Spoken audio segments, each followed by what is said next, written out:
Ladies and gentlemen, Elon Musk.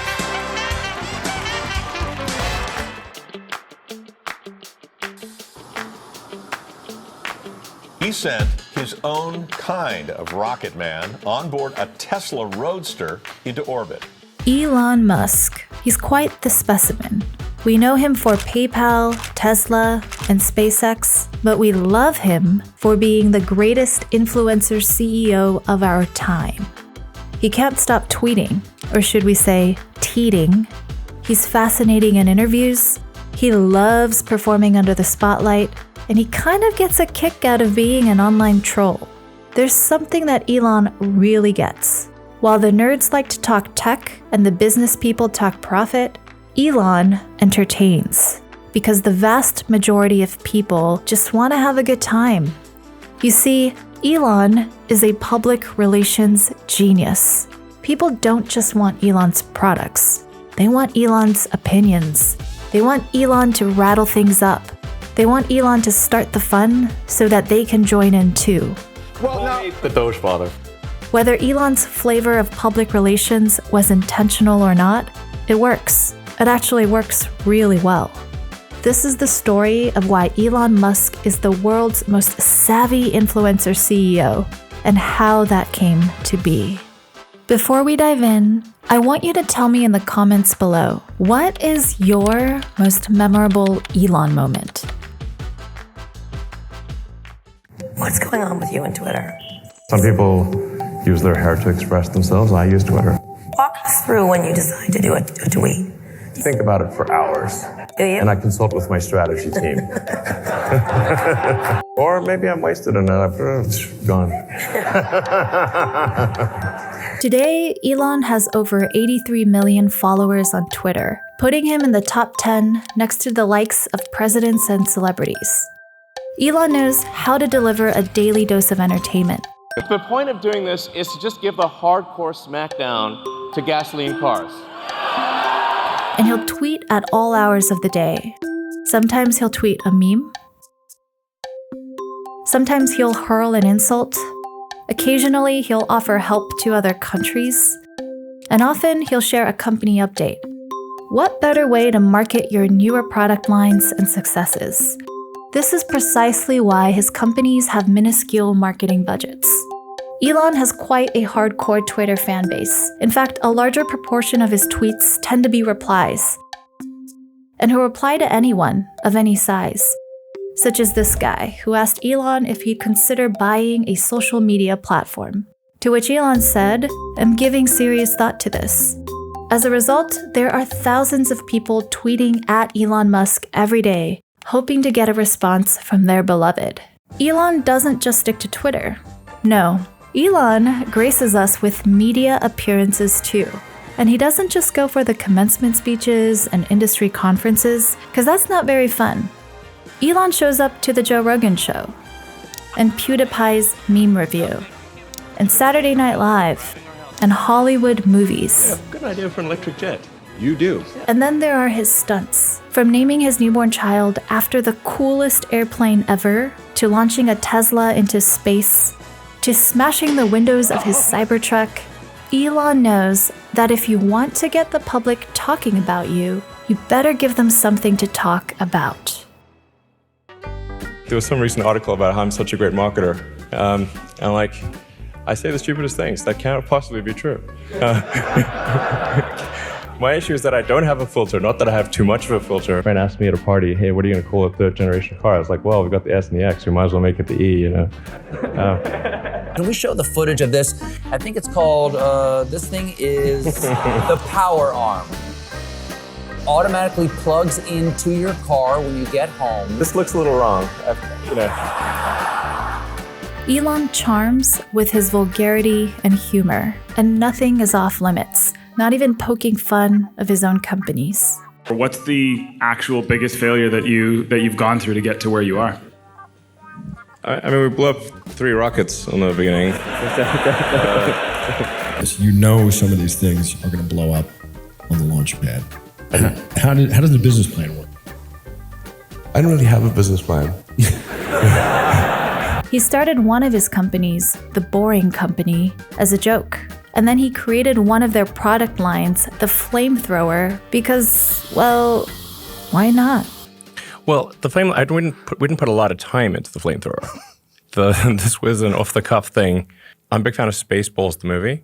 In Spaceballs, yogurt goes through the merchandising section, and they have a flamethrower in the merchandising section of Spaceballs. Kids love that one. We should do a flamethrower. So we... Does anybody tell you no? Does anybody go, Elon, Yeah, it's a terrible idea. Terrible. Shouldn't buy one. I said don't buy this flamethrower. And still people bought it. I just couldn't stop them. Now let's look at one of Elon's favorite activities, trolling. And one of his favorite targets, Jeff Bezos.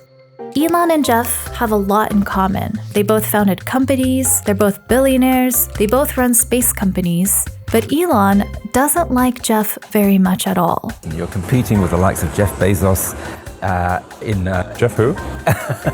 You got a contract with the Defense Department, which is being disputed by Jeff Bezos. Yes. How do you feel about that? I think he should put more of his energy into getting to orbit than lawsuits. You cannot sue your way to the moon. Okay. You know how good your lawyers are. Y'all make fun of each other's rockets. I mean, it could be a different shape, potentially. You know.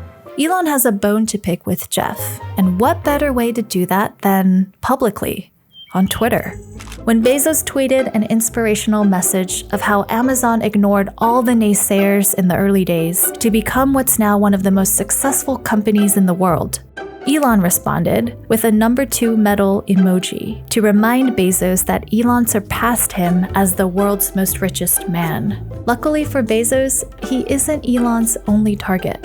Elon likes to have fun with politicians too. When Senator Bernie Sanders said, "We must demand that the extremely wealthy pay their fair share, period," Elon tweeted back, "How much do you think is fair? Does 53% sound reasonable?" And then the next day, he tweeted this. And then we have Senator Elizabeth Warren. When she tweeted that Elon should pay more taxes and stop freeloading off of everyone else, Elon, again, shot back. Stop projecting. And then, you remind me of when I was a kid and my friend's angry mom would just randomly yell at everyone for no reason. And then, please don't call the manager on me, Senator Karen. Elon later said this. And I'm literally paying the most tax that any individual in history has ever paid this year, ever. And she doesn't pay taxes, basically at all. And her salary is paid for by the taxpayer, like me. Could you even... I mean, like, if you could die by irony, she would be dead. Remember just 2 days ago when Elon Musk said he was getting off Twitter? Yeah, that didn't last very long. Overnight, he's been tweeting, and it is driving up Dogecoin. We're gonna take Dogecoin to the moon. Making this crypto mean $1 soon. Dogecoin, the cryptocurrency, started as a joke in 2013, but it's not a joke anymore. Elon's love for Dogecoin first became apparent in 2019 when he tweeted, "Dogecoin might be my fave cryptocurrency. It's pretty cool." Action really started to pick up in 2021 with this tweet in January featuring an edited edition of Vogue magazine called Doge. In February, Elon kept going. First, he shared this tweet. And then the next day, tweeted, "Dogecoin is the people's crypto. No need to be a Giga Chad to own. No highs, no lows, only Doge." These tweets sent Dogecoin shooting up 80% in value and fired up the Doge community.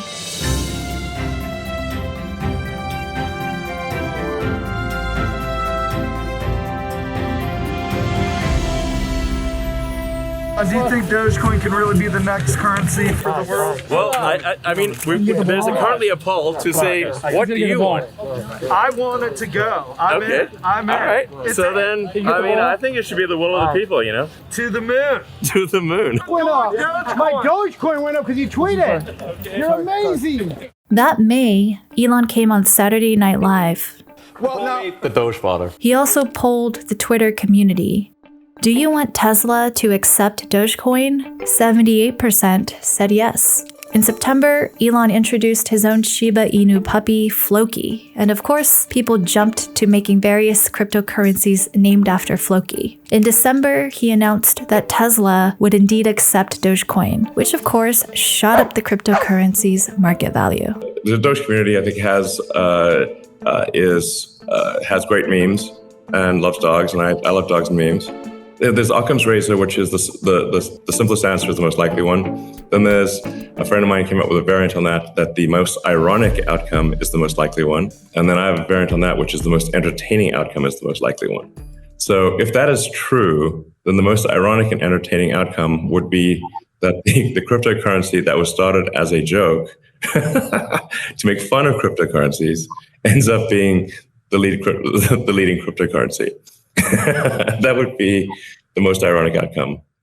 This statement captures Elon's philosophy about public influence. For someone who's building companies under stressful conditions, there needs to be a release valve, a way to have fun and laugh it all up. If you can deliver entertainment, the crowd will eat that up. And if you come off authentic, people decide to trust you.